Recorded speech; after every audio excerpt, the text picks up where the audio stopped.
Voici la correction de l'exercice 9, page 378, où on vous demande de reconnaître le phénomène d'interférence.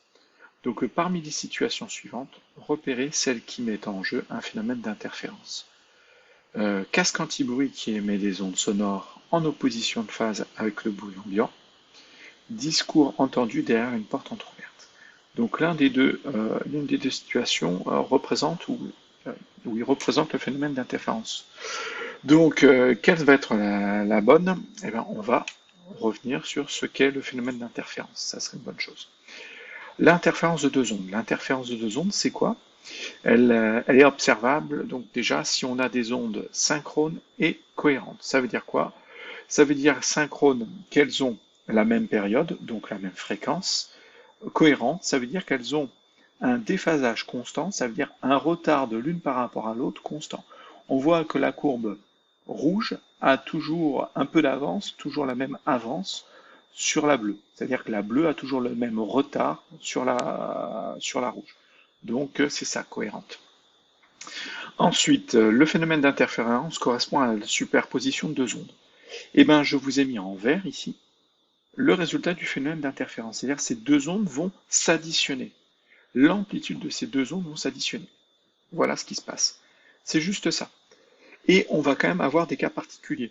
Le cas particulier, c'est justement quand on va parler d'ondes en phase ou d'ondes en opposition de phase. Quand on a deux ondes en phase, ça veut dire qu'elles atteignent leur maximum en même temps et passent par zéro en même temps. En opposition de phase, ça veut dire que quand l'une est maximum, l'autre est minimum, et elles passent par zéro en même temps. Donc voilà. Et ça va permettre de décrire deux interférences particulières, qui sont les interférences constructives. Les interférences constructives, c'est quand l'amplitude de l'interférence finalement va être maximale. Et là, c'est quand les deux ondes sont en phase. Et l'interférence constructive, c'est quand les deux ondes sont en opposition de phase.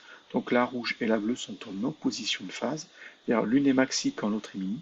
Et du coup, la somme de ces deux ondes, elle est nulle. Donc, voilà un petit peu le phénomène d'interférence revu rapidement. Donc, parmi les deux situations, qu'est-ce qui pourrait représenter les interférences? Eh bien, c'est la situation A, parce qu'on a des interférences destructives qui sont décrites. Pourquoi?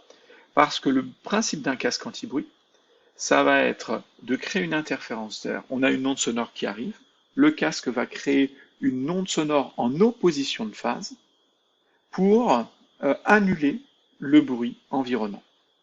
Donc on va donc créer des interférences destructives. Le terme d'opposition de phase est utilisé ici uniquement dans nos cours pour le phénomène d'interférence. Donc ça aurait pu vous mettre la puce à l'oreille pour choisir la bonne situation. Ensuite, le discours entendu derrière une porte entrouverte, ça va être le phénomène de diffraction. Ça va être, vous êtes derrière une porte, cette porte est entrouverte, l'ouverture de la porte va diffracter, c'est-à-dire étaler la direction de propagation du son un peu partout, et ça va vous permettre de l'entendre alors que vous êtes derrière la porte.